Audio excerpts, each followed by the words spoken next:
What's going on, ladies and gents? Jake, aka Countdown Ended, coming to you once again, here to review TNA Rebellion. That's right, I'm not alone. I come fully equipped. Tonight, I'm joined by the one, the only, Spaz Phoenix. What's going on, bud?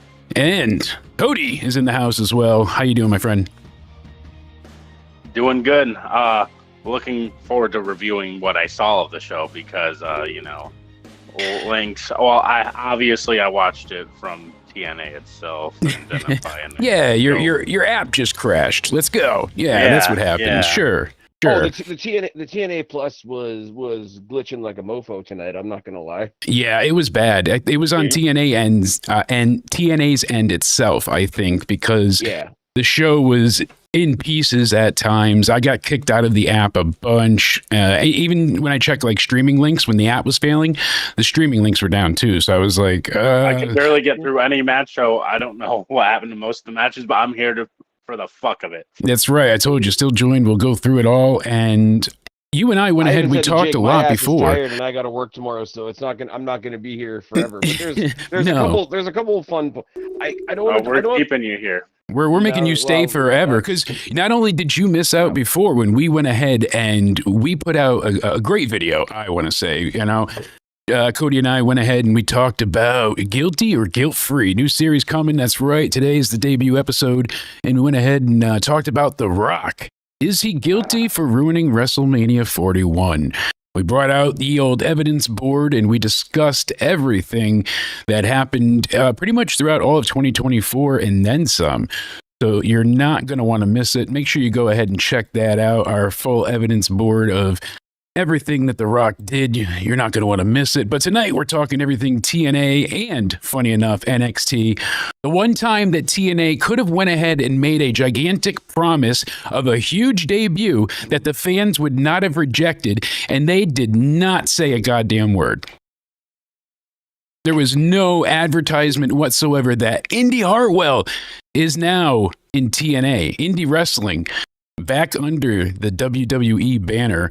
Amusing there, but I was not either. That was something. I did out of everywhere she was going. I figured TNA over AEW, but this wouldn't do anything for them, like ratings wise. It wouldn't blow them out of the water, whatever. I kind of like that they didn't, because I hadn't even heard whispers of this. I'm not gonna lie, but Indy Hartwell was sort of a mid-carder in WWE. She popped up for a cameo on the main roster every now and then. Yeah. She was part of the way. She was like the second to Candice LeRae. She was like, her and Austin Theory were like the kids or whatever of Gargano and LeRae for a while. Yeah. And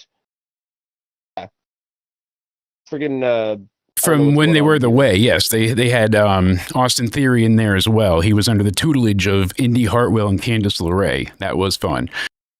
Yeah, she's been in the Memphis Indies for a while now, doing well. She's kind of been all over the place. She was in House of Glory and anywhere, so she's been making a name for herself. I mean, the people that know her the most knew her as a mid-carder. So if you bring her in kind of as a by the way, and she kind of slips into the mid-card and builds herself to the top, it's better than throw her in at the top, let her have like one match in the main event or whatever, and then find her place. Like, let her find her place and move her way up. I still like the idea of moving her up, but I would have made at least a little bit of noise saying like, hey, we have a pretty big signing tonight. Santino has a special announcement.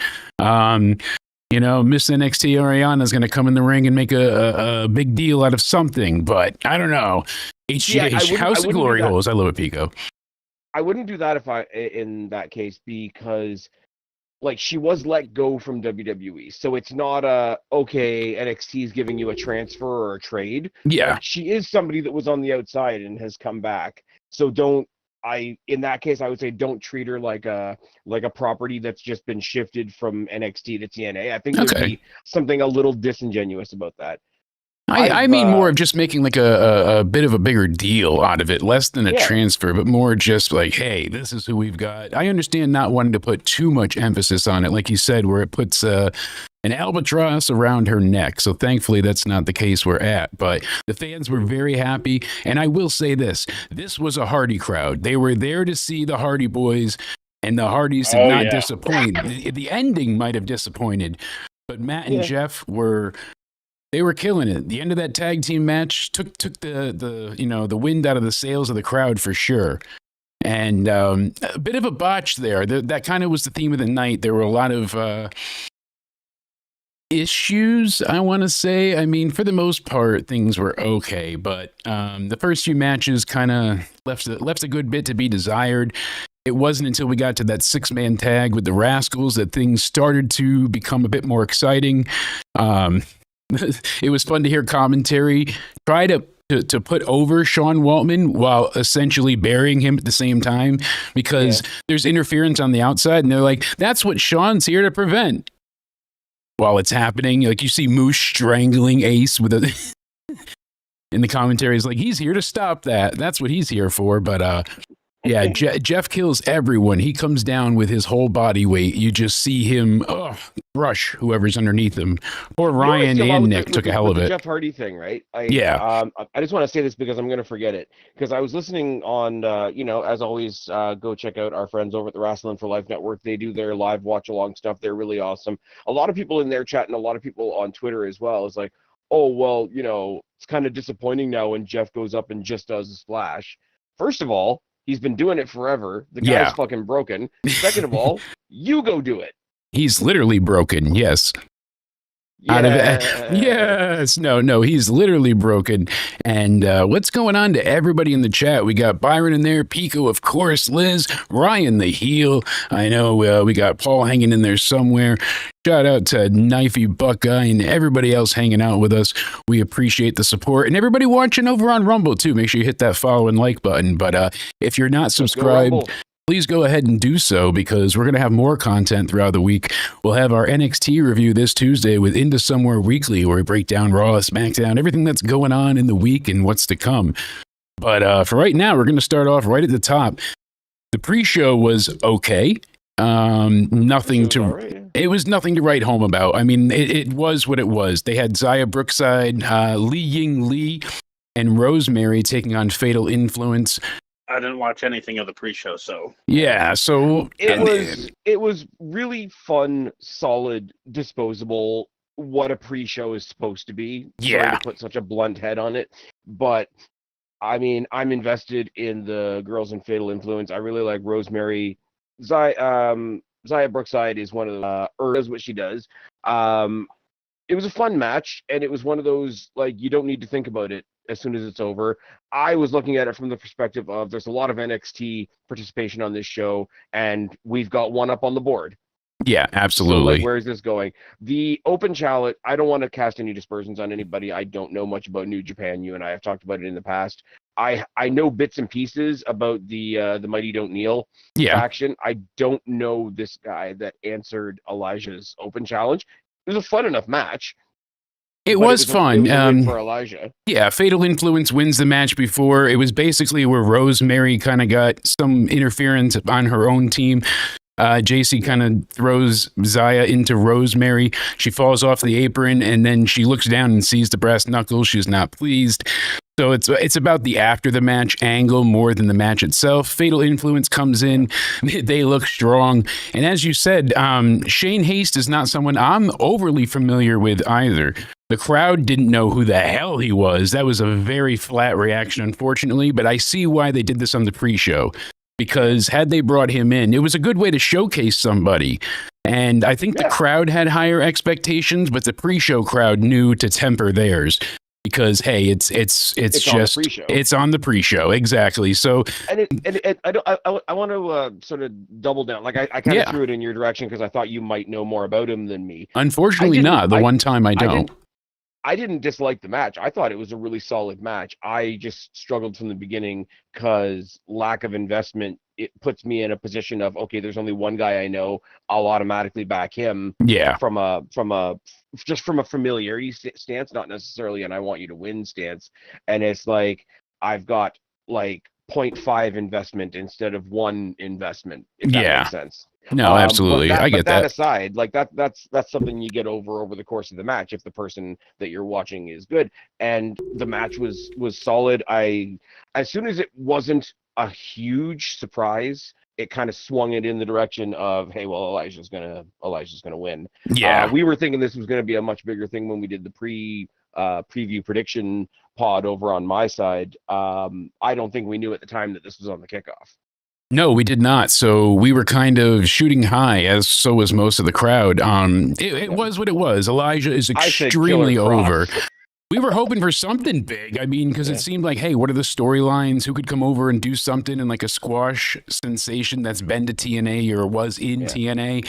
So Cross was a big, great name. I know that's where Cody knows most of him from is Killer Cross, you know? So he's fantastic. And like I said, good call to do it. I agree with them doing it on the pre-show because they really would have, you know, shot themselves in the ass here had they gone ahead and done this on the main show. We don't want anybody who's shooting themselves in the ass. Not here, not now. But for the kickoff show, it was what it was. It was decent. I think you put them in a decent spot as well. Yeah. Like if it's somebody that you're not sure that people know or not, they get the benefit of the doubt of, it's just the kickoff. It's just a little bit of extra wrestling. We're not going to look at it too harshly. Yeah. So I think positive move on their part. And like I say, the ladies match could have been on the card, but it was fun. It was a win for NXT. I mean, I like the whole we've talked about the whole working relationship between the two companies. I think they're both benefiting, but I'm going to lean ever so slightly NXT when they're the visitors, when they're like the, I don't know, they're the ones dealing with unfamiliar territory. Yeah, less the invading force and more the defensive. Yeah, I get your point. It certainly works. And Killer Cross Eyes would be a great heel, absolutely. But no, Killer Cross's merch is sold out on WWE Shop. I don't know if they refreshed it yet, but like he's got a huge momentum behind him right now with the fans. There's a massive fan surge. That short I put out of him doing the promo, talking about when he was Mad Max hunting for gasoline. Something that somebody posted on Twitter earlier today, like the ones that are killing it the most at merch right now are like Killer Cross, obviously Aleister Black, and Dominic Mysterio. And Joe Hendry. His merch was sold out instantly, the WrestleMania one. So well, he sure is buried. He got killed. You know, he's a Minuteman, and he was involved with the main event angle as NXT's former champion Trick Williams attacked people really him. Saying he was back to Joe Hendry being buried. Yeah, people really saying he was buried. There was a small contingent of assholes that want to shit on WWE and are begging for the TNA WWE relationship not to work, want to frame it in such a way that, oh, WWE is going to do so much damage to TNA. Look what they did to their champion. Yeah, look what they did to their champion. He was in the semi main event of WrestleMania in front of 60,000 people against one of the best superstars of all time. Yeah, against the first ballot Hall of Famer in Randy Orton, who was doing that match to don't be dumb. 20th WrestleMania. That needs to be an ultimate like hashtag catchphrase on this show. Just don't be dumb. Easy as that. The RKO after the match, that's just Randy Orton being Randy Orton. Yeah. But that was fun. They were both laughing about it as it was happening. And he did his pose afterwards. He put over, Joe Hendry's pose. He got the gimmick over. How do you beat that? Randy Orton chose the face, right? Didn't he? Randy Orton was the one that picked him. Yeah, he picked him, but I mean, when the situation came about that Kevin Owens wasn't able to do it, and they basically said, we want to give you something big. Who do you have in mind? And they gave him like 5 or 6, like I think 5 or 6 different names were discussed. I don't know who they are. And he's the one that said, Hendry. Grab Joe, grab Henry. It'll be fine. Yeah, exactly. And what I like about it is you say his name.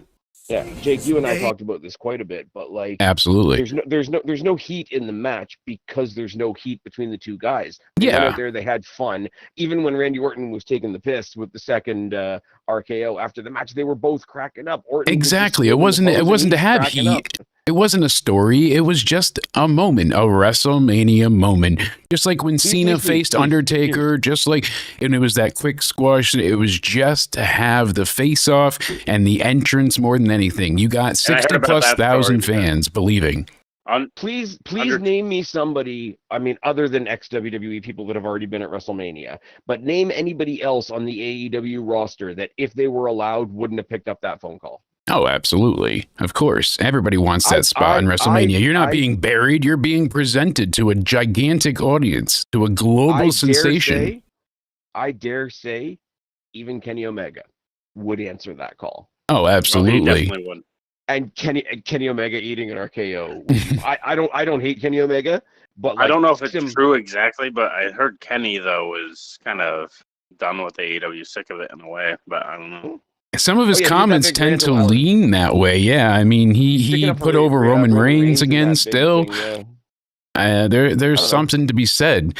We've seen other people leave. I mean, basically, CM Punk's Collision is now in WWE. Like the show he wanted, Andrade and Ricky Starks and Aleister Black and Rusev. You know what I mean? He got pretty much everybody that he wanted. The comparison that I love, and I know I'm taking us far off the path here, right? But when Stand and Deliver came around, the big thing was, how was it phrased? They were talking about the Ricky Starks Ethan Page match, and they're like, oh my God, they think this is pay-per-view worthy. This would have only been on Rampage. Yeah, because Tony Khan's an idiot. Yeah.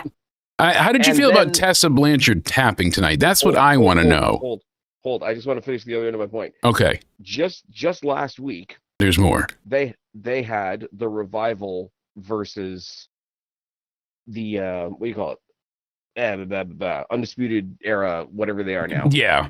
So if you want to talk about, that would have only been on this, they just put on their show what would have only been on NXT. Yeah. Yeah, no kidding. Revival and yeah.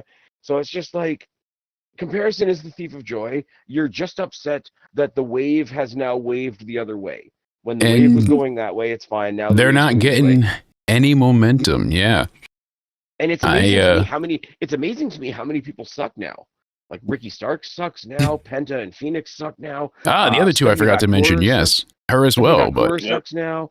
Julia sucks now. Well, you forgot they're all hard to work with. They're difficult. CM Punk sucks now. Problematic. Yep. They cause issues backstage. You know, you got this.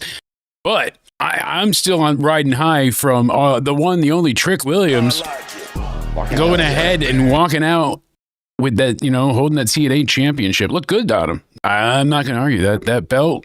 Come on, making Trick the TNA champion before he goes up to the main roster could be fun. It could be. No doubt about it. And the next pay-per-view is Under Siege, and I'm going to be there. Yes, indeed. You will be there live. We'll have Spaz in the house. So make sure you check out Spaz's YouTube channel because I do guest over there for the State of Wrestling. All the links in the description box down below. But like I said, if you're not subscribed, you got to make sure you do that. We will be previewing Under Siege, and I will be extra excited. It's not quite the Chamber in the Dome, but it's the Siege in Brampton. I don't know. You kind of got it there. I'll give you half a Cody Rhodes for that one. Oh, there we go. They did put the Chamber in the Dome, Cody. You're absolutely right. How did you feel about Tessa tapping tonight? I know I don't have you too long, so I want to try and get through some main points. But some people are not happy. Other people feel like this is a good thing because it shows that she'll work cooperatively with the locker room. This was basically a sign to the locker room that hey, she's there to play business. She'll play ball. Because like as much as I've had Tessa's back in the face of just we don't like you, therefore you're not allowed to earn a living. Yeah, I'm gonna have Tessa Blanchard's back in that regard because cancel culture is a thing and it shouldn't be a thing. It doesn't mean that I want her to come in and win and destroy everything and be Bianca Belair. No, that's not the point. The point is she's on TV. Even though you might not like her, even though Jeff619 on X doesn't like him, even though like I have never touched grass on Instagram doesn't like her, and I find her very triggering, and she hurt my little fifis, and how dare she be on TV when I've decided she shouldn't be on TV? She's a racist. Yeah, you got to have your whole chant, It's a lot better than she's, but I mean, to each their own. Granted, now you sound a lot better to the audience because Discord reset the bit rate down to 1. kilobyte per second. So now everybody sounds a little bit higher quality. Sorry about that, Chad, but at least we're cooking and grooving Everyone here. sounds higher. All right. Yeah, leave it to me to fuck up, but that's all right. What else is new? I didn't mind it. But no, I thought it was a good statement. Max Slimovich is kicking ass as champion though, so I'm not at all upset. No, and especially the match they had where she attacked it was fantastic. Tessa early on. She basically came close to winning in like 6 seconds. So Tessa, really got put through the ringer here, and she tapped to the champion, the women's knockout champion. I don't look at it as her being buried. I don't look at it as a bad thing. I think she's great, and I think she's only going to get better. I see her as women's champion again soon, not just to piss off fans, but they have another story to tell, I'm sure. It seems like. I told you the match that I want to see. I want to see Tessa versus Charlotte. Yeah. Look at the fans and be like, you got to cheer somebody.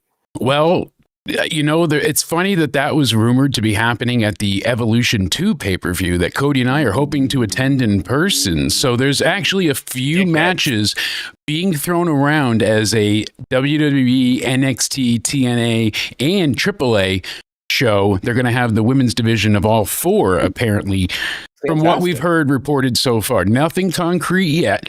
Again, we're going through speculation and rumor mill on this one, but it's supposed to it's supposed to be at Mohegan Sun on the 5th of July in Connecticut. So we're hoping that's the case. Oh, Evolution you're talking about. Sorry. Yes. I was thinking Worlds Collide. Never mind. Yes. No. Worlds Collide is the NXT AAA. That's June 7th, excuse me, with Money in the Bank. Yes, that's correct. But you wouldn't watch Charlotte versus Tessa? I don't know how many people would, to be honest with you. I would watch it, but Liz says she wouldn't. I don't know. That's going to be divisive as pretty much you can get for that one. But that was one of the ones I heard rumored. Canceled for saying you were going to watch it. I might get canceled. And I also heard Spitfire taking on Sol Ruka and Zarya as a tag match. That may not disappoint. I would watch the shit out of too. Right? So that's a fun match. I'm hearing some good things. I come to an awkward spot because I did that pod not too long ago where I made the case where we generally don't need an Evolution 2. And it was basically it could potentially do more harm than good. Let's work on focusing on the women and platforming the women all the time rather than giving them one night and saying, go fuck yourself. We gave you your one night. Now we don't have to do anything. Yeah. The other side of that coin is, as you're pointing out here, there are fantastic matches. And if we're going to do Raw, SmackDown, NXT, TNA, AAA, sign me up indeed, because now not only is it a crossover event, but you're including women from each. I know people are still I think criticizing that whole situation in the first place. An all-woman pay-per-view, they say they don't need that again. They already get their own matches again, like the men have and stuff like that. Yeah. But guess what? If they're doing it with multiple companies, it's a way to showcase all the women. I think that's even better of a reason to have it. See, yes, but in that case, do put the focus on the crossover and the cooperation and the outreach and all that sort of thing. I think that would be the focus, not that it's all women. We made it better because we got rid of all the penises. Mm-hmm. Even the male referees have to identify as women in that scenario. All right, so it's. I mean, slightly problematic. CM Punk, might try to identify as a woman, and I did hear something a while ago in a clip of an interview where they talked to CM Punk about like back in the day when he had the night where he was on commentary because the rest of the roster was on strike and all that kind of thing.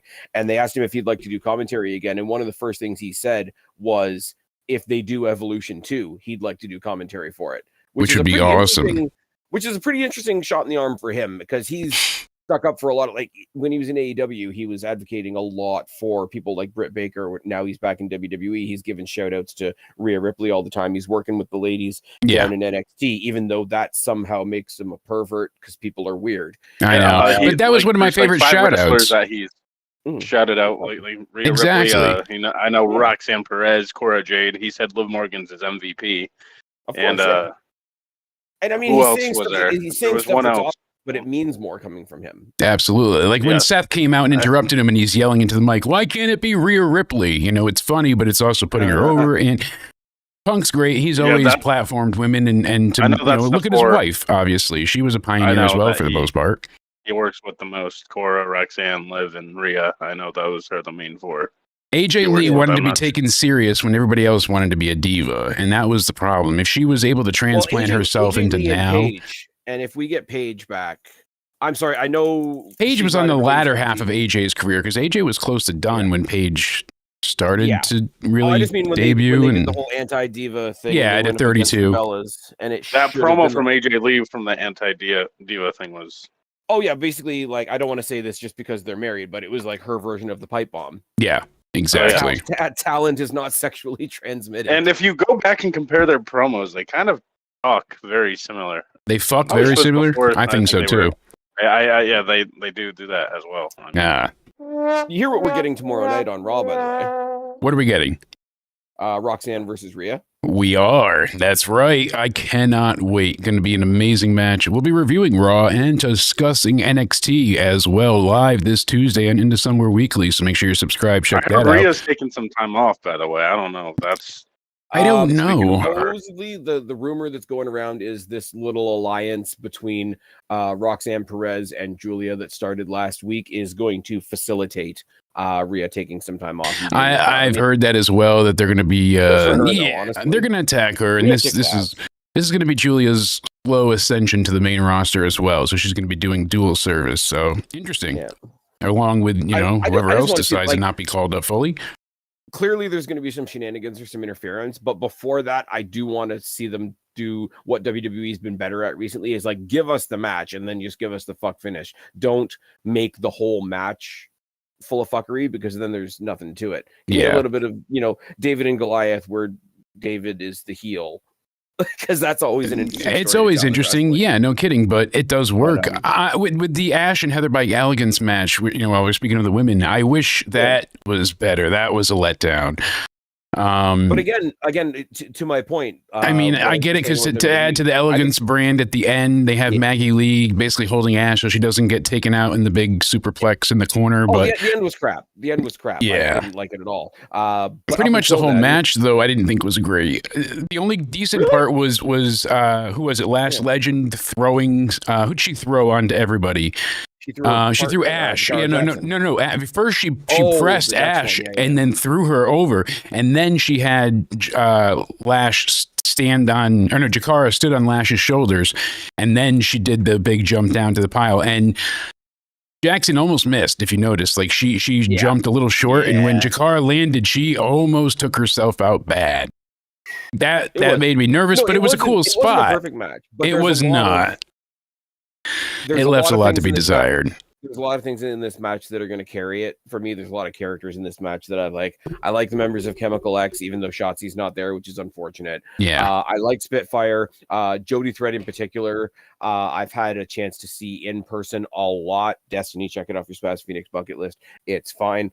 Oh, by the way, guess who the guest is going to be at our next Destiny show, making an appearance, meeting and greeting everybody? Ooh, who's that? The Godfather.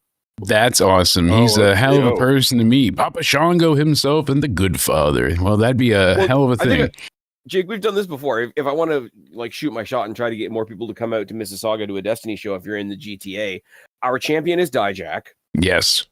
Our mid-card champion is Casey Navarro. Mm-hmm. Our women's champion is Nup Alaribi. Casey Navarro, who was just on GTS Wrestling. Liz, let me know. Crazy. Yeah. But Nup Alaribi is the former Aaliyah from WWE. She's our women's champion.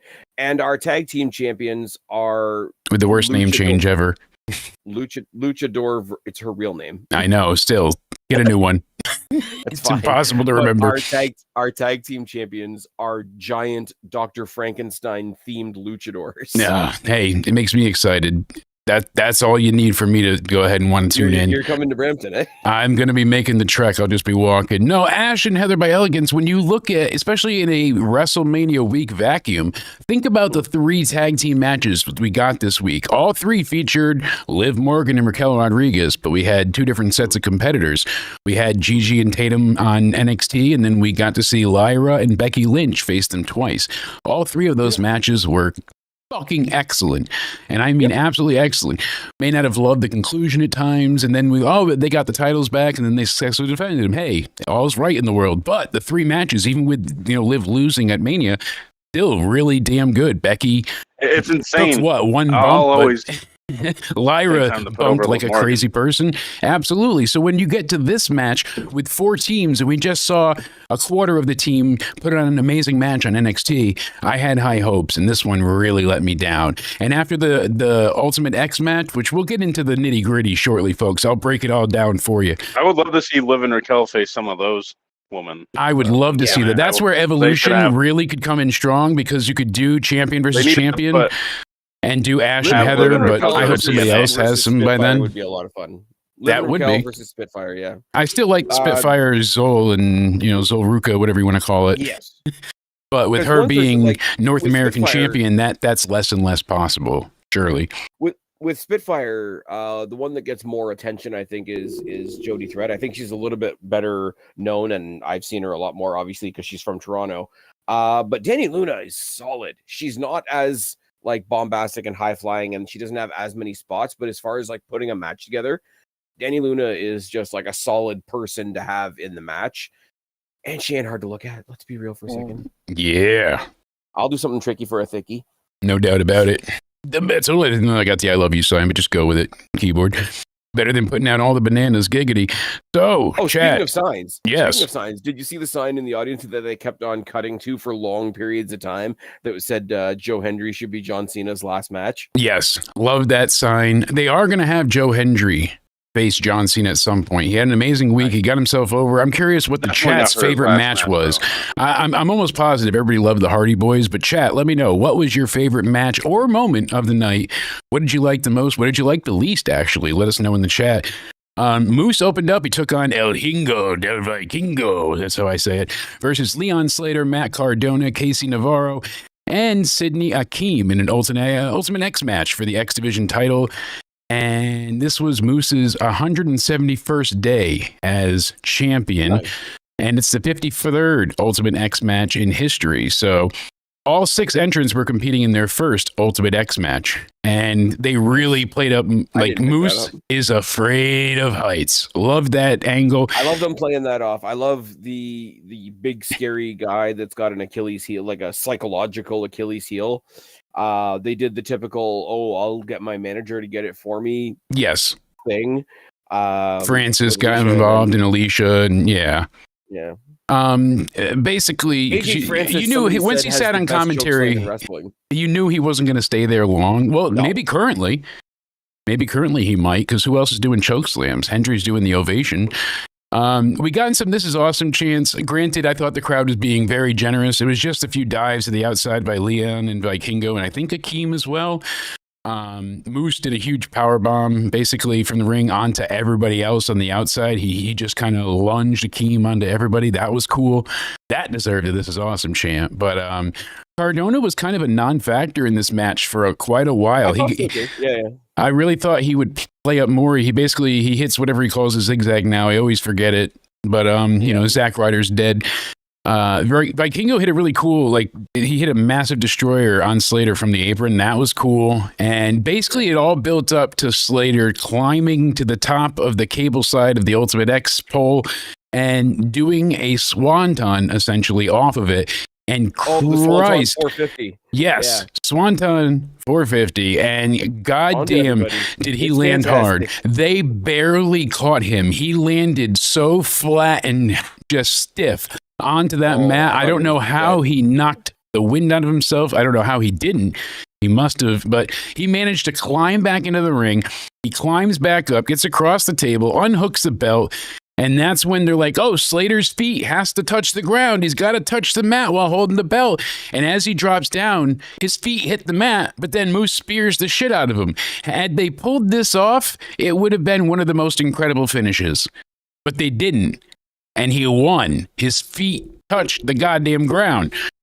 So I'm I But wasn't if you crazy about watch the it, ending. I have to watch the end again. I think it's the fact that your feet have to touch the ground with possession of the belt, and I think the story that they're telling is the belt fell out of his hand before his feet hit the ground. Yeah. I wanted to say just before the actual ending, because everything up to the ending I thought was great. The way he locked himself in, the way he sort of crawled under the belt, because the two cables make the X, whatever. Yes. And he had all 4 points of the X of the cable locked up, like one leg over one leg over the other. Yeah, this way he had him all four.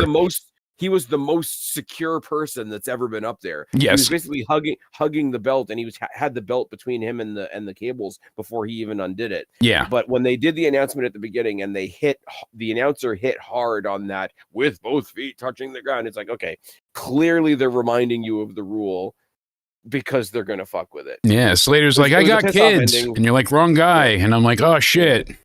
Yeah. Somebody's gonna blame me for being racist. I'm like, no, it's the other gimmick. Oh Jesus. But it was a fun match till the ending. The ending again, the wind beneath my wings just gone. They took the sails down, and it crumbled. It crumbled hard, and I think the crowd, the disappointment they had, really played into. Not just the finish, but the next match, because you just kind of felt the energy die a little bit. And it could have been the surprise person, right? Like, we speculated over who the surprise was going to be, and off the back of what happened at Unbreakable, they put Sidney Akeem, the former Reggie, in this match, which was a really nice spot for him. So that would have been a good spot for him, but no one gives a shit, sadly. Yeah. No, he was there to just bounce around because he's an acrobat and can do sometimes crazy stunts. It fits. An acrobatic match, right? Yeah, that's what I'm saying. It fits, but always with wings. That's right. It could have been. Figured I'd like Lyra more. We were speculating a lot of like high flyer, like your Nathan Frazier's, your Axioms, your Javon Evans, etc. Yeah. Just to bolster that working relationship a little bit more. But the other thing I'm noticing, and I'm noticing it online, I'm noticing it in the crowd and in the chats and whatnot elsewhere. There's a really nice groundswell of support, even though he's a bad guy, for Casey Navarro. Yes. Casey Navarro's fantastic. He's everywhere right now. He's one of the ones that's just very, very popular. I'm going to lean on the bias. I've had to see this guy in person a lot. Yeah, you have. Fantastic. He's damn good. I don't know why he wasn't able to catch on before, but I'm glad that he's making a movement, work for him now. He's getting that, as we said before, groundswell of success. Even maybe his time in GTS got him over, but the crowd was dead after this one. Then we went into the women's tag match. We have Ash and Heather by Elegance with their private concierge going against Lash, Legend, and Jakara Jackson from Metaphor, Danny Luna and Jody Threat and Spitfire. They're great. I mean, they probably had the high spot of this match. And then Gigi Dolan, Tatum Paxley, Chemical X, minus Shotzi. I was really rooting for them. I thought it would be great, especially the way commentary, Reinhold kept playing up, oh, no one's won it and, a major title and crossed over yet. Everybody crosses the line, but no one's taken that title yet. And I thought this might be the match for that. I understand why they retained the story they're going for. People don't hate it, but most of it was blasé, I kind of feel like. The ending was shit. Maggie Lee comes out. She holds on to Ash while everyone does the Superplex Tower of Doom spot. And that's when Ash hits, what is it, Ratified Air? Rarefied Air. Rarefied Air. That's what it is. I always get that mixed up and don't remember what the fuck it is. So, hey, there we go. And that was it. 1, 2, 3. Me and finisher names, man. That's the biggest swerve there is. Yeah. I think you could have gotten away with this. This was just chaos at times, unfortunately, because there were so many people and things were happening. And I give production credit. They were okay for most of the night, but they were having issues, so the stream kept crashing, especially during this match. So I know I missed a couple of sequences. I tried to go back when I could in between promos and catch things, but for the most part, it was just very chaotic and kind of hard to follow. And the ending really left a lot to be desired, sadly. Then the next match. My thought walking away, sorry, before we please get off the tag. Yeah. My thought was you just did a really lame finish, and you could get away with doing a couple of bad finishes, but you did 2 in a row, and exactly even that wouldn't hurt you so much. But TNA, I mean, along with NXT in this case, are known for their women's divisions. Yeah. Right? And their women's division really should be top notch. And like you said, no Windows update, no bad. Those two women's divisions coming together should be fantastic. And then the other obvious example of that is the X division is TNA's thing. Yeah. So to have a letdown in the X division match and then a letdown in one of the women's matches back to back. You could even say a letdown in the surprise for Elijah's open challenge as well. Maybe not for us, but for the live crowd, really. Like they were like, who's it gonna be?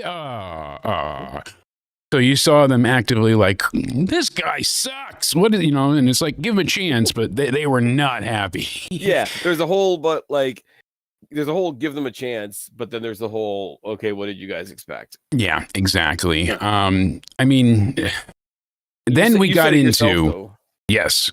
You said it yourself, though, Ali and Santana resurrected this crowd. Oh, absolutely. And until then, we got a bit of life back into us with the 6-man tag. So now Moose, who's already fought before, just 2 matches before this, is coming back out because Dango is having travel issues. Apparently. Oh, travel issues. Okay. They said travel issues. He could be injured. Okay. I don't know what is legitimate or not.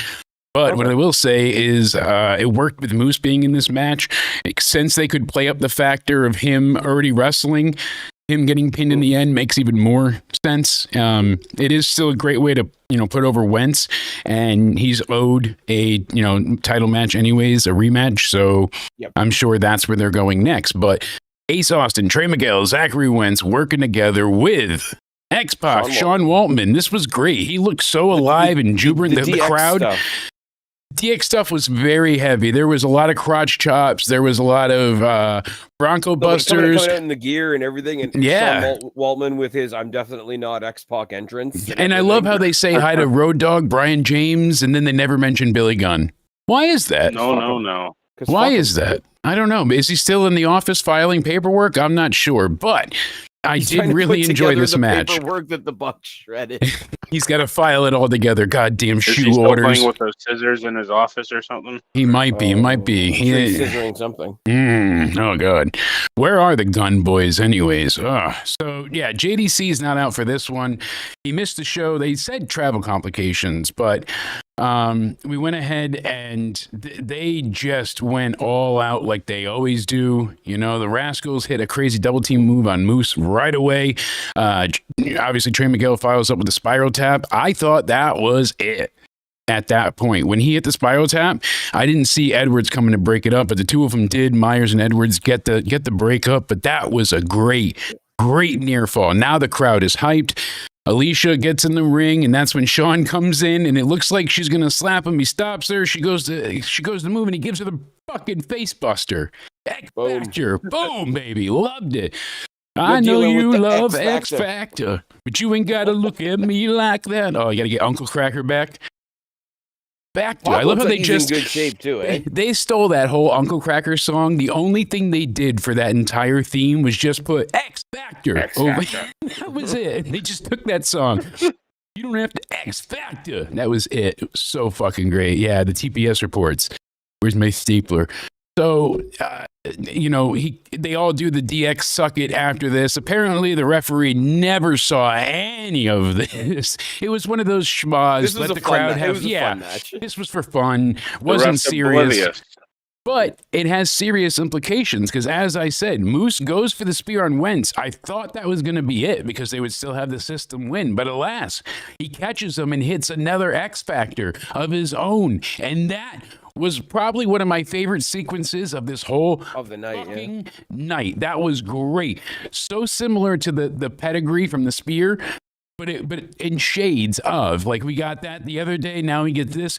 Loved it. Very innovative, fun. Great way to finish the match. You pay homage to a legend who can do spin kicks still like no fucking other. I have a hard time getting off the ground sometimes when I gotta, grab something for the dog. God forbid I have to get back up quickly. Here his 60-year-old ass is doing fucking martial arts, taekwondo spin kicks and bronco busters, and he didn't even split up in his asshole this time. God. And this was fun. What is that? You know what it proves? Because I'm sure there's stuff we could nitpick. We could nitpick stuff with the referee. We could nitpick, some people don't like That DX works in every company. The DX works in every company. Yeah. The DX is Yes, if you think about it, DX is running all of wrestling. Yeah. But I know there's people out there that don't like a whole lot of tribute stuff, and I get it to a degree. Yeah. Like there was some silly stuff. There was definitely some stuff that should have been a disqualification.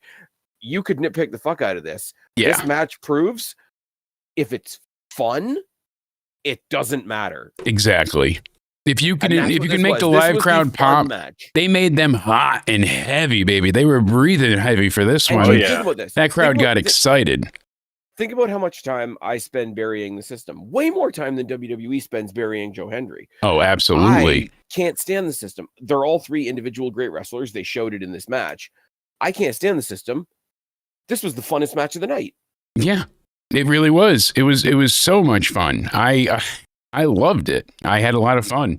And all three of those guys on the other side, I should say, are really great, solid technical bases for high flyers like Ace, like the Rascals, etc. Funny to see as well. I think this is the first time since Chris Bay got injured that Ace Austin has not come out to the ABC music. I think so, because he came out with he came out with his own music. Yeah, is that accurate?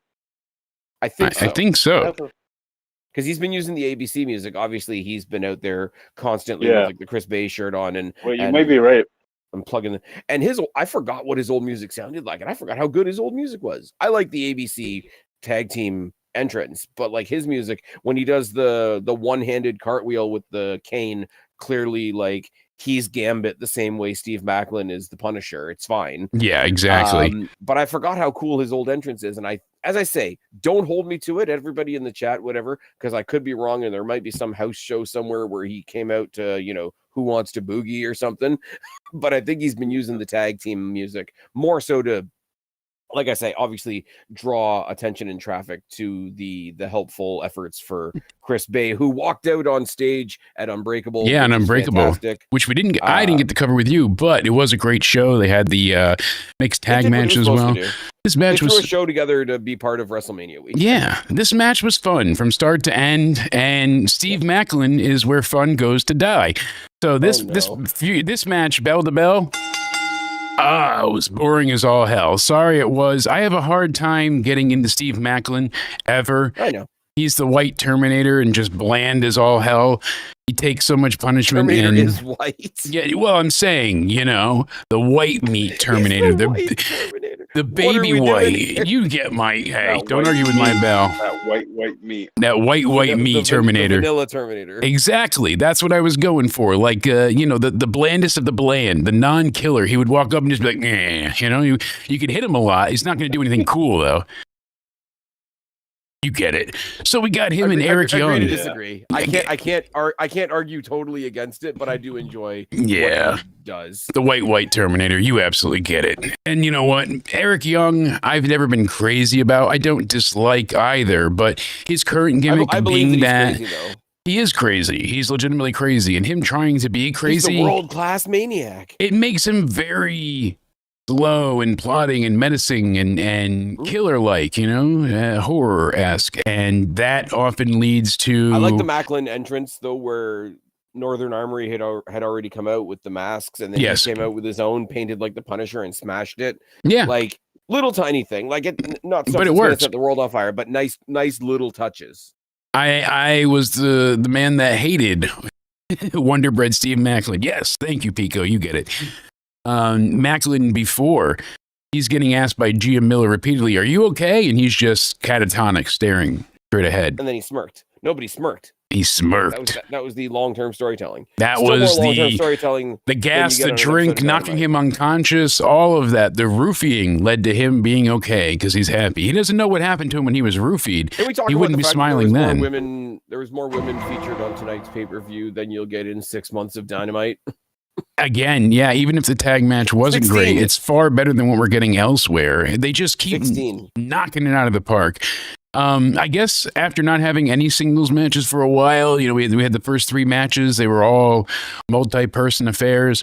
So getting back into a singles match was a little bit of a refreshment, but I don't know. It never, put it this way, I never doubted that Macklin would retain, so I didn't buy into Eric Young here. There was never a point in the match where I saw a near fall or a thing that happened, even when, you had Young getting the leverage on the ropes. They kind of foreshadowed it on commentary as well when they were like, nobody in TNA has ever lost their title on their first defense.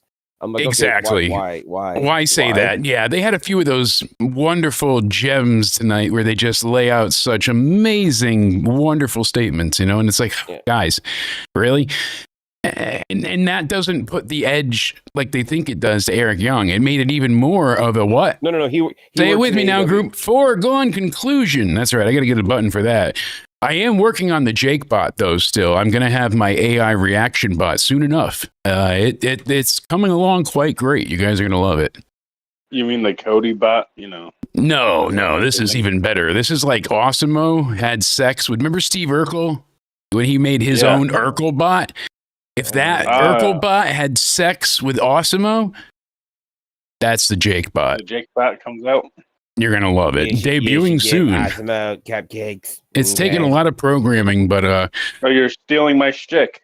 Maybe a little bit. Everything.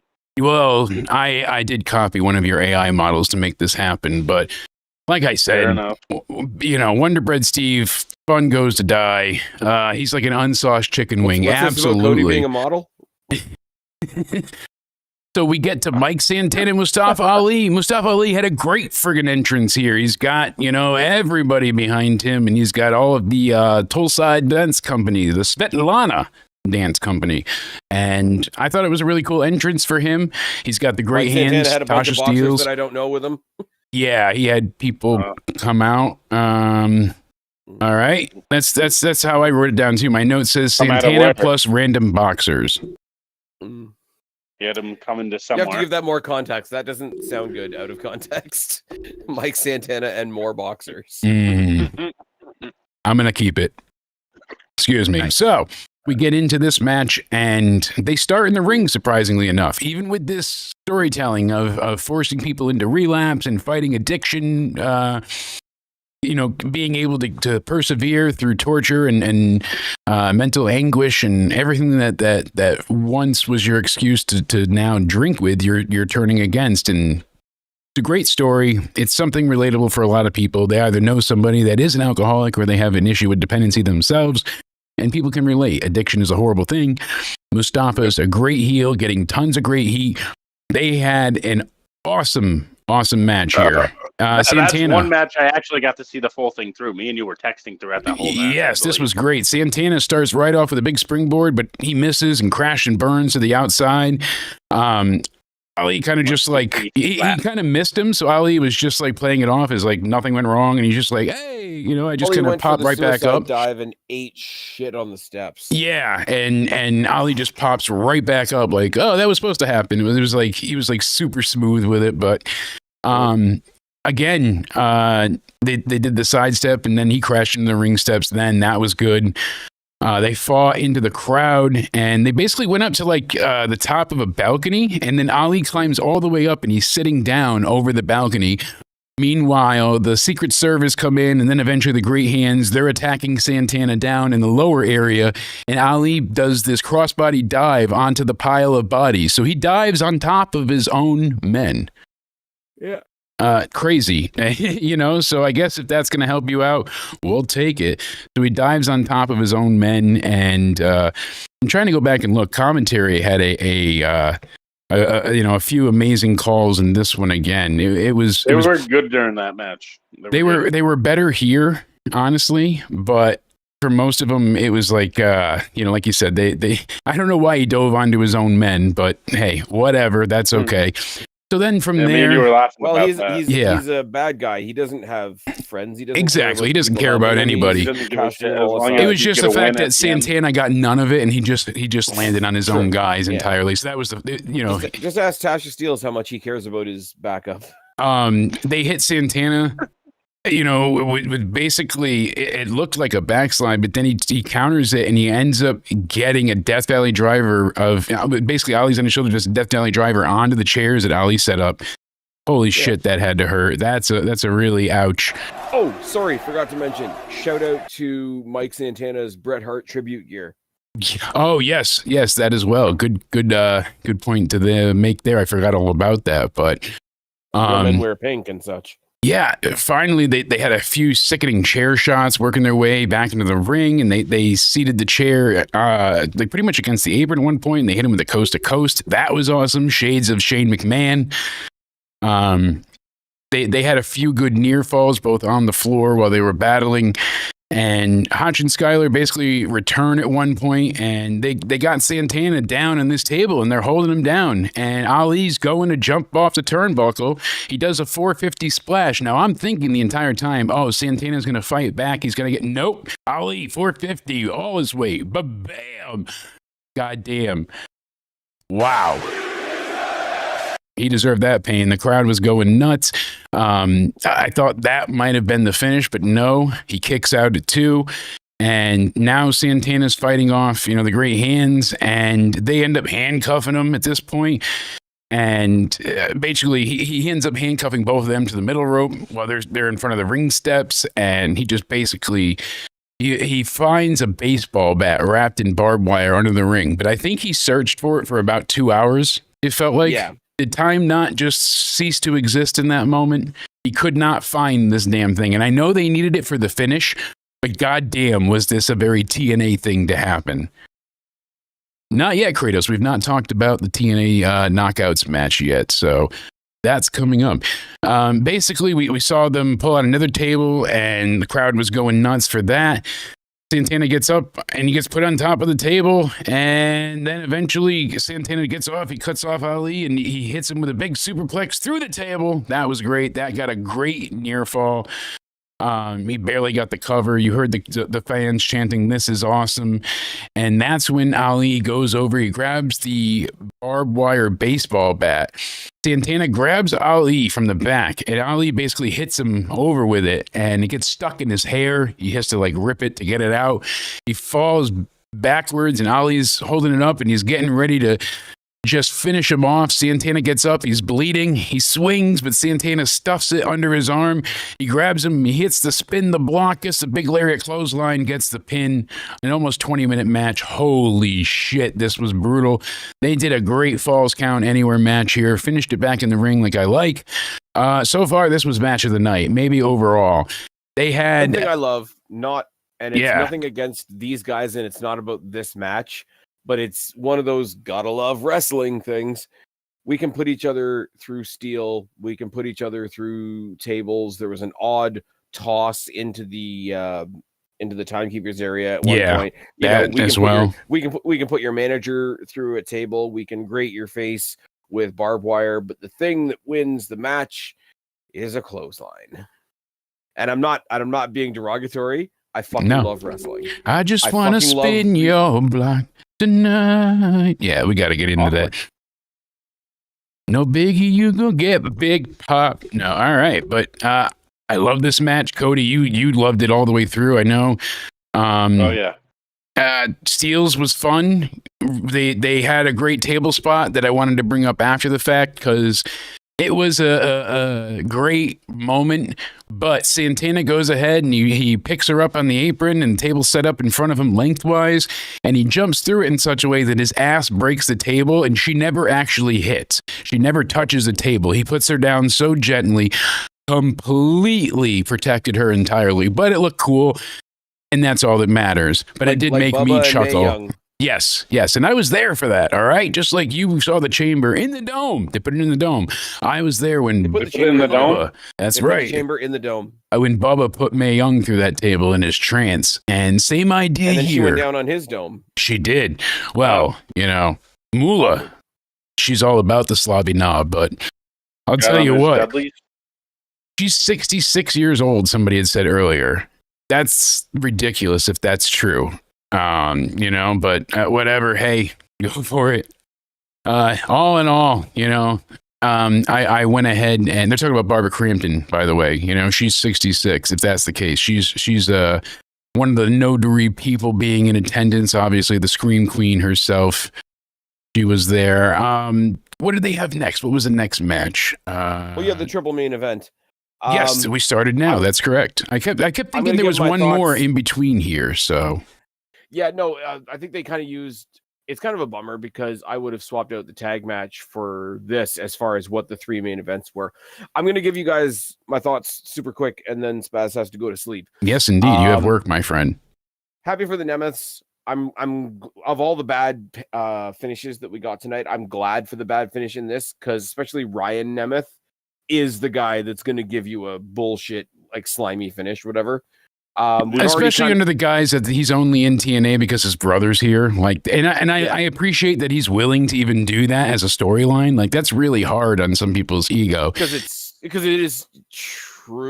It is a bit of nepotism. Yeah, but then again, I mean, he wasn't in other companies with his brother, so there is some degree, but yeah. Well, I think the accusation was when he went to AEW, the only reason AEW hired him was because they thought he would convince his brother to come over. Yeah. I don't know whether that's true. I'm not even casting aspersions at AEW. No, certainly. I really thought Dolph Ziggler was going to go to AEW myself. I don't know whatever happened to that, but. Anyways, between that and Masha Slamovich killing it with Tessa Blanchard and retaining and being a kick-ass ladies champion, and the main event was a lot of fun. The story coming out of that is Trick Williams obviously attacking Joe Hendry. I hope that match happens at Under Siege so I can see it live. Good show overall. I'm dipping out right now because I'm about to pass out. Fun talking to you guys. Yeah, tell everybody where they can find you, Sir Spaz, please. Yeah, Spaz Phoenix Podcast on YouTube, Rumble, Spotify, iTunes, Amazon, and then at Spaz Phoenix on X and Instagram. I will, at some point next week, be doing a little bit more TNA solo content because they are doing a live Impact this coming Thursday, but it's not until 10 p.m. So I'll probably be doing it sometime next weekend. Yeah. Cody, sir, good night. Jake, thanks for having me. Good night as well.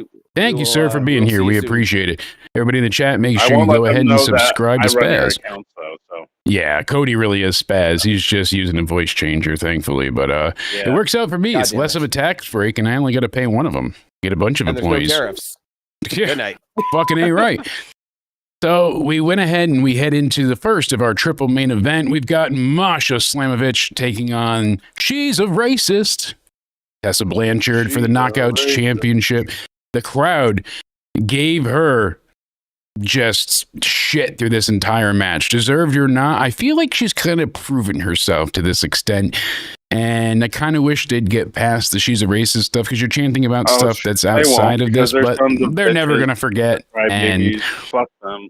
I mean, I get initially, but we're past all this. She's working with people, and none of that was ever really. Makes no sense. Like, how do you expect someone to change if you won't let them? There were stories of her being improper to people, but there was never like, definitive, like, yeah, she's 110% racist. This is what she did. She made people feel bad. She did terrible things, no doubt, but I never actually truly took her to be racist. And if that was the case, I don't think they would have let her back in either. No matter what. You'll be labeled that no matter what. Just like 9/11, they're never going to forget. That's right, Pico. So Tessa gets a huge attack early on. She gets dove into and right from the ring to the floor gets toppled out. And that's when Tessa tries to catch her, but she ends up getting, her finish early on. It looked like it was going to be a squash in just a short start, but that was not the case.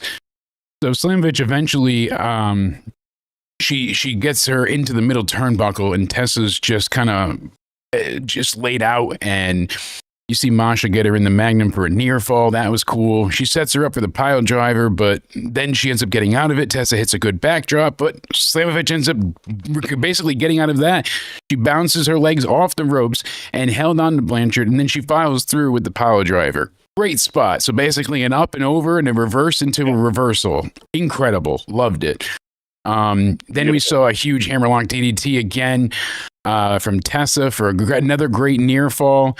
And Tessa goes up top, and the fans again start the this is, she's a racist and every other negative chant they can. And that's when she's playing to the crowd, and Masha gets a chance to go and cut her off, and they're fighting, and then she's doing some headbutts, and Tessa then gets a huge avalanche senton performed on her. It was crazy.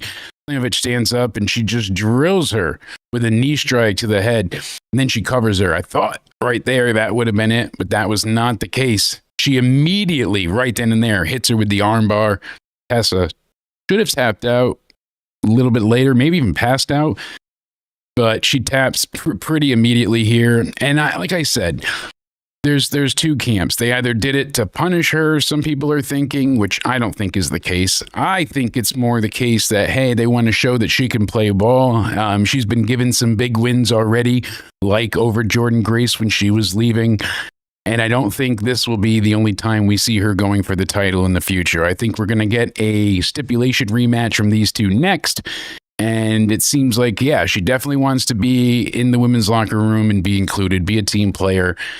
It seems like, that was kind of the show of force they were going for here. A good match. Not the best of ever, but damn good. Entertaining. And I really enjoyed it. So I would give that like a 7.5 out of 10, no doubt. Then we had what everybody came to see, Matt Hardy and Jeff Hardy. The Hardy Boys taking on Nick and Ryan Nemeth for the TNA Tag Team titles. Yeah, so the Hardys definitely got top of the night for their entrance. From the very first note, that the crowd came totally unfucking glued. They sounded like 10 times the strength of the numbers that they actually had in that crowd. Loved the enthusiasm for the Hardys. And with the outcome, I wonder if they're able to go to WWE soon. I wonder if that's even in the cards or if that's the plan. The Hardy Boys said something about that they want to do something around the summertime for WWE. I'm not sure if that's still the case or not, but I remember them saying something about that, which would be great.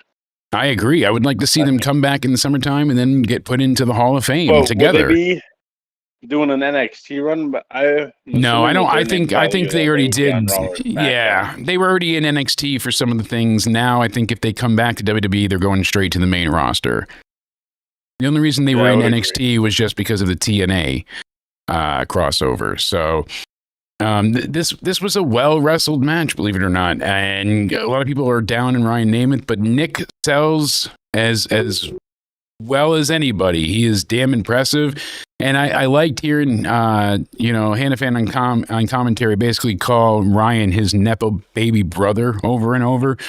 So that was funny. Everyone's using that nowadays. Yeah, Tom kept up with that Nepo baby. So as soon as the opening bell happened, the crowd was just white hot, like we said, for the Hardys here.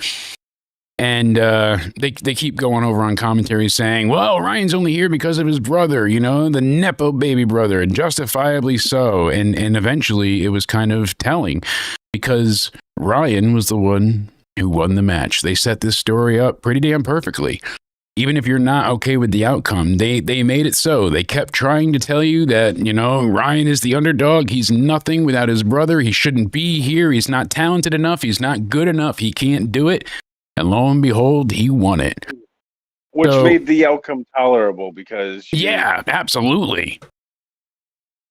I thought it was great. For the storytelling, at first I was upset that the Hardys lost, but then I was like, all right, I appreciate the story. I see where you're going. It actually kind of makes sense. Yeah, and I don't think the Nemeths are going to have a long run with the titles. The Hardys might even get them back. Who knows? But I think this might lead to the Hardys. I don't know. That's a good question, and I don't think they signed anything long term with them. So yeah, that's what I'm thinking. And with the working deal, about the summer with WWE. Yeah, at one point in time, Jeff had Dolph Nick pinned, but I don't know what happened here. And this is what upset me the most and kind of ruined the match for me for a bit. It was Matt Hardy basically trips into the referee at the 2 count, and it breaks up the count. And I don't know if it was intentional or not, because he was trying to get into position to play defense for Ryan to break up the pin. But I guess Ryan never got to break up the pin because the Hardys did it for him. that could have been the ending, but obviously we knew the story they had to tell. So maybe that was intentional. Even if it was intentional, it made them look like idiots. They had the match won, and they're the veterans here, and they bump into the ref to break the count. What? So that was bad. That certainly hurt the match. I don't know if it was planned or unintentional. I watched it back a few times, and I couldn't tell, because Matt was kind of trying to move, but I don't know. And especially the way they played it off, because Jeff didn't hit the swanton here. He hit the splash. So I wasn't so Ryan was yet. Supposed to break up the pin, right? I'm thinking. So then that's when. So did Ryan miss his cue? Or? I don't think so. I think just them hitting the referee made Ryan not get the breakup. So then they had to repeat it again, because Matt hit Nick again with a twist of fate. Jeff goes for the swanton, and that's when Ryan gets on the apron, crotches him, and then Matt is beating up Ryan, and he sets up a chair on the floor. And he goes to try and drop him onto it, but then Ryan backdraps Matt right onto the chair. It looked brutal. That was a hell of a painful spot. And then Nick goes ahead and he kicks and low blows Jeff in the balls. The ref doesn't see it. All of a sudden, he hits the zigzag, the danger zone, and he goes ahead, moves over. He tags his brother in. Ryan goes, covers Jeff, and gets the 3 count. 1, 2, 3. So now, like I said, we had a good match. I don't hate the ending, but that blunder with Matt hitting the ref really hurt the Hardys here. It made them look so foolish and inept that they broke their own pinfall up that was about to go ahead and have them win. Not a good look at all, and it looks like they had to kind of repeat the spot, and they changed it up just a little bit. I think Ryan was going to break up the pin, and then Matt would have gotten taken out to the outside with Ryan. Jeff would have done the low blow, so I think they just added in the twist of fate and then going for the swanton. I think they called an audible. I'm not sure. But that part with the ref definitely did not look intentional. I don't know how you guys in the chat feel, but to me, that took a few points off. That blunder was...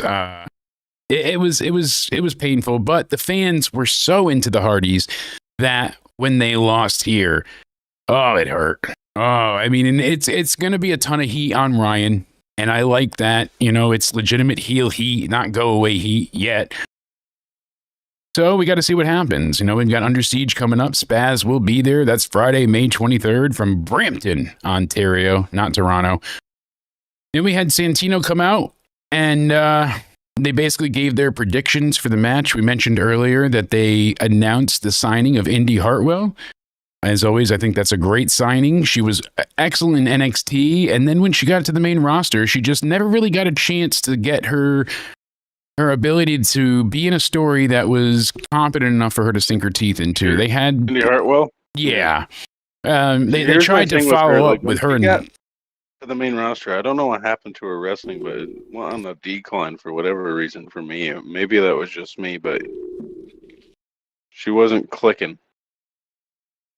She wasn't, and I don't know if it was just who she was working with or the time, because we're coming out of the pandemic era as well. It wasn't great for her, and she never really got to be in a storyline where she was properly utilized. No. And that's more on WWE than anything, but... How do you pump up the fans more than anything here? You go ahead and you have Joe Hendry come out. That's right. Yeah. They have the main event started. It's Frankie Kazarian first, and he brings out his Call Your Shot trophy. Thank Christ he doesn't have to carry that big ugly thing around anymore. I know some people don't mind the cup, but we got Ethan Page coming out second, and he really felt like a non-factor in this match, huh? I feel like it was more Hendry and Frankie than Ethan, really. Kazarian breaks up the Ego's Edge later on. Like, I really just felt like Ethan Page was really an afterthought. It was a good match, but... Third wheel, kind of. Joe Hendry comes out. We get amazing We Believe chants. Everybody's going nuts, swaying from side to side. Everybody loves themselves some Joe Hendry. Amen. Absolutely. We go ahead and they do their introductions. And they start off right away. So you see Ethan Page, he starts off, he's got Joe Hendry in the guillotine. He's attacking the injured shoulder, and Hendry's able to get out of it. And he basically, you get Kazarian coming back in. He was down at ringside, and he comes in, hits 2 big moves, gets some near falls, kind of nothing. They all just take turns trying to do their finishers, but nobody actually gets them. And then Joe Hendry, he gets Kazarian up for a power bomb. And Kazarian hits Page, who was seated on top of the ropes, and then he suplexed Page while Hendry was powerbombing him. So that was, again, a very cool spot. So Hendry has, like I said, Page up, Kazarian, because Page is sitting on the top, excuse me. Yeah, so Hendry is lifting up Kazarian for the powerbomb, and then, Frankie goes ahead and he grabs Ego. So when he grabs Ethan Page, they do the suplex while he's doing the powerbomb. Incredible. Really badass. Terrible explanation. But thank you, JJ Hunter. Nothing else on. That's why we're here to review TNA Rebellion. Got to be fun for a Sunday night. I really love that spot. They had a few innovative spots throughout the night, like we said, and they tried to, when they could, really impress the fans. We saw them, basically Kazarian hit a big slingshot DDT for a near fall, and then he hit the fade to black and goes for the pin, but Page breaks it up. Now Hendry gets his time. He gets the Olympic slam on Page for a 2 count, and then they get the first Kazarian hits Angel Wings and gets another near fall, and they give a shout out to the one, the only Christopher Daniels. So that was cool. That made fans chant, "This is awesome." It was cool to see him, little SCU and. But Kazarian goes ahead and he's got the chicken wing locked in on Joe. And Page gets knocked out of the ring with a backdrop eventually. Hendry, he's starting to fade, but the fans, they're building him up. They're empowering him. It's like Popeye and spinach. Once you hear the crowd believing, Joe Hendry's super powered. So he hits a big Death Valley driver, basically a toss that sent Kazarian through the table that was set up on the floor. Great moment there. And that's when Page goes ahead and tries to hit him with the belt, but he ducks out of it. He goes for his finisher, and that's when Page gets away from it, and he drops Hendry with a cutter. Covers him, and I'm like, oh, good, but nope, near fall. And that was really the biggest thing we got from Page through all of it. That's when Hendry comes, and he does a huge fall-away slam, gets the standing ovation, gets the 3 count. Kazarian's still selling on the outside with that table spot. His cup has been cashed in. And now we got Joe Hendry, middle of the ring. He's celebrating. He's all excited. He's won. Everybody's chanting. I like it. Oh my God, Trick Williams. Trick Williams comes in and decimates Joe Hendry, hits him with a big spin kick, then hits him with the trick shot. The fans are booing, and you see Trick give him a little of their own DX medicine with a crotch chop, telling them all to go themselves. He goes ahead and he picks up the title, grabs it, looks at it, and drops it on Joe Hendry. He gives the fans this look. They chant. I like it. Oh, yeah, man. And we fade to black. What an ending. That was a fucking beautiful ending. I'm glad I got to see that. He whooped that Trick alright. The crowd was still excited for Joe Hendry, thankfully. I thought the Hardys losing was just going to make them nut and shut. There was going to be, just totally tight-lipped for their main event. That wasn't the case, though, and it really proves the star power and the rising star power of Joe Hendry. What an amazing week he's had.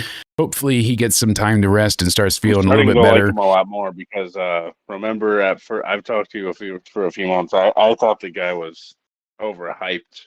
Yeah, you didn't really believe yet. You didn't get it, and then it clicked for you, and that's kind of the thing. It's a fun gimmick, but he's also damn good in the ring. He's really good on promos. He can play guitar. He can sing. He dances. He makes all his own, themes and tunes.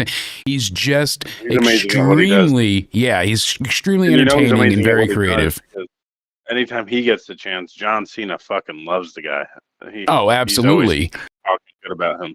John Cena actually called him on the phone. You know that?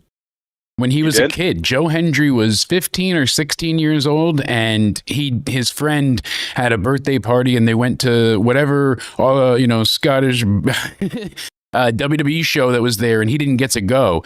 And his favorite was John Cena, and his friend, the birthday kid, went ahead and at the meet and greet, they got to meet John Cena for whatever the reason was, and Hendry wasn't there, so his best friend had called him, and Cena talked to him. Why he couldn't go?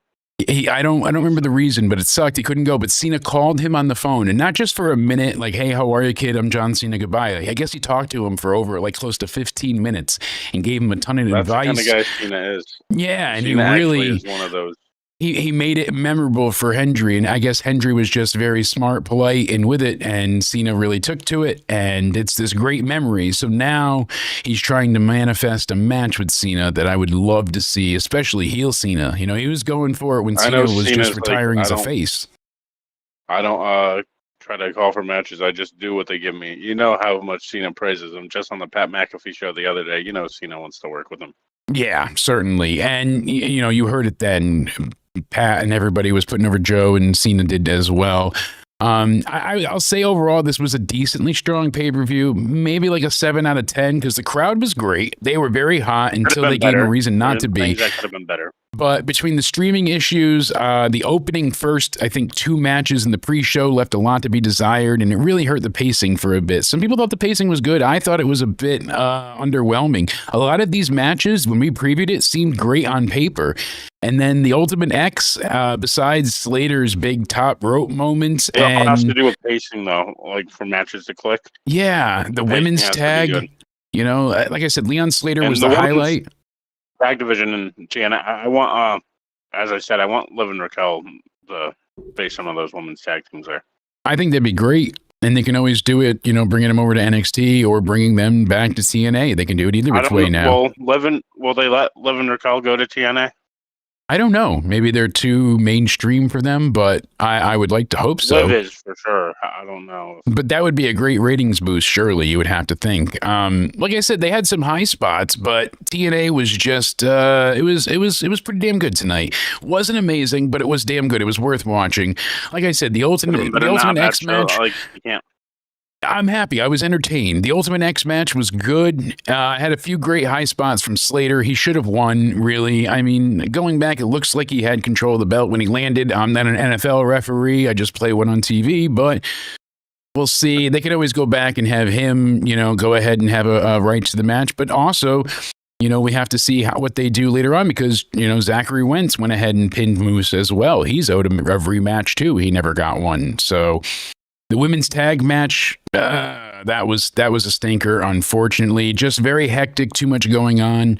Lash legend Jakara Jackson had a good moment, but she almost killed Jakara by throwing her a little bit short. Oh, yeah. You know, when she threw Ash on the outside, that was great with the press slam, but still... Yeah, not a good match, not enough for the crowd. The 6-man tag picked things up. That got me to be alive again and awake. I love the Rascals. Ace Austin's on this great resurgence since, you know, Bay is injured. They have a lot to be thankful for. Mike Santana and Mustafa Ali. Yeah, the DX stuff was fun as well with Sean Waltman. Here's again the problem with the pacing. They had Macklin and Eric Young. That was very slow and very boring, especially with Icarus and Williams, the Northern Armory, getting ejected. And they were no longer a threat. So you really knew Eric Young was not going to go ahead and beat Macklin, even though commentary made sure you knew that was a foregone conclusion and not going to happen. Like you said, Santana and Ali in the street fight was Falls Count Anywhere madness. Loved it. The spot to him jumping on all the men was funny. You know, he took down his own great hands, but I still liked it. I love that match because I was texting you about that one. I fucking love that. I thought that was hilarious. So I'm jumping on. It was a great heel moment. It entertains me. Exactly. It was all entertaining throughout all of this. Ali got his ass kicked. He sells like no other. Him and Dolph are pretty similar in that regard. Ali always made everybody else look good, and he never got the time to shine himself. So that's why I like he really got this great He could have worked entrance. Out in WWE a lot. They tried to give him stuff like Wasn't he supposed to be, what's that fucking called? Kofi Mania. So he was going to be in the gauntlet match, and then Randy Orton gave him a black eye, I think it was. And he ended up missing the gauntlet. Kofi went ahead and, Kofi went ahead and survived the entire gauntlet. So everybody started cheering for him to win the Elimination Chamber. And then that went on to Kofi Mania for him to get the title at Mania against Daniel Bryan. And that was an amazing match at WrestleMania 35. Heel Bryan was great, the environmentalist. But it was kind of like the opposite of Yesomania, like because Vince wouldn't allow it, and so then Daniel Bryan was the authorities' stooge, right? little like because Vince was trying to protect Bryan. It was Exactly. different. But then Vince goes ahead and he's like, "Don't worry, kid, I got you. I'm going to get you the Money in the Bank briefcase." And Ali is told he's going to win it. And I'm there in person, Hartford, Connecticut. Everybody's watching. It's great. I remember that one. And he climbs up the ladder and he grabs the briefcase, and then dun, dun, dun, dun, dun. Brock Lesnar returns, and Ali never unclips the briefcase. He just sits there holding it for about 40 seconds. Brock comes in, destroys everybody. I don't know. Because he knew he wasn't supposed to win anymore, so he just gave up selling and he was like, fuck it. So he just sat there holding it, and then imagine that. That's how you find out you're not winning Money in the Bank. What's going on, Casey is Raw? Thank you to everybody being so active in the chat tonight. But Ali always deserved better. He had, when I went with Joe to SmackDown, that was one of the best matches I've ever sseen in my entire life. Mustafa Ali was defending the Cruiserweight title. He was amazing. He was always fantastic. I forget. I think it was Neville in that bout. Was that at Mohegan Sun? The one Yes. that you and Joe went to? Yes. Mohegan Sun? That was Mohegan Sun. And I'm telling you, great fucking match. I still go back and watch it. Here we are. I have it in my books anyway, in my book favorite matches. I thought it was just a really great match. Very bloody Santana goes ahead after getting hit with the barbed wire baseball bat. Ends up stuffing it the second time, grabs the bat, blocks it, hits the spin the block clothesline, lariat finisher. Awesome. Crowd went nuts. And then we had Masha and Tessa, and the crowd never gave Tessa a chance. They booed the hell out of her, and because they never gave her a chance, it always felt like Masha was going to win. Unfortunately, it was an okay match, better than the crowd reacted, but still not amazing. It was a strong match. Again, decent, but really the match that everybody came to see was the Hardy Boys taking on Nick Namath and Ryan Namath. Very fun match. White hot. The Hardys put it all out there. The heels win in the end due to some fuckery and a bit of an odd finish, but I think we'll enjoy the story on this side going forward. The LA crowd was so hot for the Hardys. They were the biggest pop of the night, surely. What's going on, Dan Crumbo? Thank you to all you guys. Make sure you're hitting the like button in the chat. I appreciate you all. Then we had the main event, Hendry, Page, and Kazarian. This was Kazarian's call your shot match, and now he doesn't have to walk around with that gigantic cup anymore. So it was nice to see Hendry get the massive standing ovation on Page, pins him, retains in about 14 minutes, and then, lo and behold, we see the greatest attack yet from Trick Williams. So I'm really excited to see how they're going to build this up. Is it going to be on a TNA pay-per-view? Is it going to be with NXT? I imagine. I think you can do a match on both. I think you need a. You certainly could. You absolutely could. But I think they're going to do it at Under Siege. I hope so for Spaz's sake, because that would be great. Under Siege? And that, yeah. Yeah, I could see that. TNA Under Siege. There's the next one coming up in Brampton. What's NXT's pay-per-view? I forget what's coming up next after Stand and Deliver. That's a good question. What's the fucking name? So we have what coming up? What's coming up? Let's check. It's going everywhere. Let's going everywhere. We got NXT Battleground, May 25th. That's in Tampa, Florida at the MLA Arena. And then after that, we have Saturday night's main event is the next thing announced. So that's it so far. Where? Right. That's right. What would you give tonight out of 10, Cody? Right. There was some misses, but it was a good show overall. Not bad, but like could have been better. I'm gonna go with a 7. I feel that. I'm about a 7, maybe, probably a 7 myself. It was a 3-match show. It was the 6-man tag with the Rascals and Ace Austin. Yes. It was absolutely the Hardys tag match, especially with the crowd reaction, and it was the main event with Joe Hendry. My God, is he over? I enjoyed seeing the people online. Helped made matches better. Absolutely. Should have. And you know what? They didn't have the largest crowd there tonight, but you couldn't tell by the sound of it. The side of it looked small at times. The hard cam left a little bit to be desired because there was like only 3 or 4 rows on the floor. Damn, they were loud and they were all about it. So I was definitely happy that we went ahead and saw it tonight. Yeah, I'd give it about a 7 out of 10, I think. Again, a 3-match card, the 6-man tag, the Hardys tag, and then the main event. I'm excited to see what we get going forward. Don't forget, folks, we'll be live this Tuesday after NXT for Into Somewhere Weekly, where Cody and I will review Raw. We'll talk about what's coming up on SmackDown for the rest of the week. We'll review TNA as well, coming up possibly this Thursday. We'll see what's going on. Hopefully we can make it, but we'll definitely be there Tuesday for NXT. We going over Raw on Tuesday, or are we going to be live for Raw tomorrow? No, we'll be live on Tuesday, all of it, Into Somewhere Weekly. We'll cover Raw, we'll cover NXT, and then we'll discuss what's coming up on SmackDown. We'll discuss what's coming up for TNA and any other news and rumors for the week. Maybe another weekly episode of our new series. Absolutely. We'll have something up there. Folks are going to want to go ahead and check that out. Off the air. Yeah, we're doing... guilty or guilt-free. You're going to want to go ahead and check that out. Cody and I broke down earlier. We got the evidence board out, and we went over all of the evidence we have against the one Dwayne "The Rock" Johnson. It doesn't even have to even be wrestling all the time. If you want to... Yeah, whatever you guys want to see. Any stories. Guilty or guilt-free, let us in. And we'll be doing more stuff with viewers, with Liz, with everybody throughout the week. When we go ahead and grab more people in, we'll be live doing our weekly shows as well. But Cody, tell the people where they can find you, my good man. You can find me over on Twitter or X, whatever you like to call it nowadays, at Judgment Day Era. And you can find me over on the Instagram at Cody_Onidi_316. That's right. All the information and links in the description box down below. Make sure you check out Spaz as well. Thank you to him for being here. He's got work tomorrow.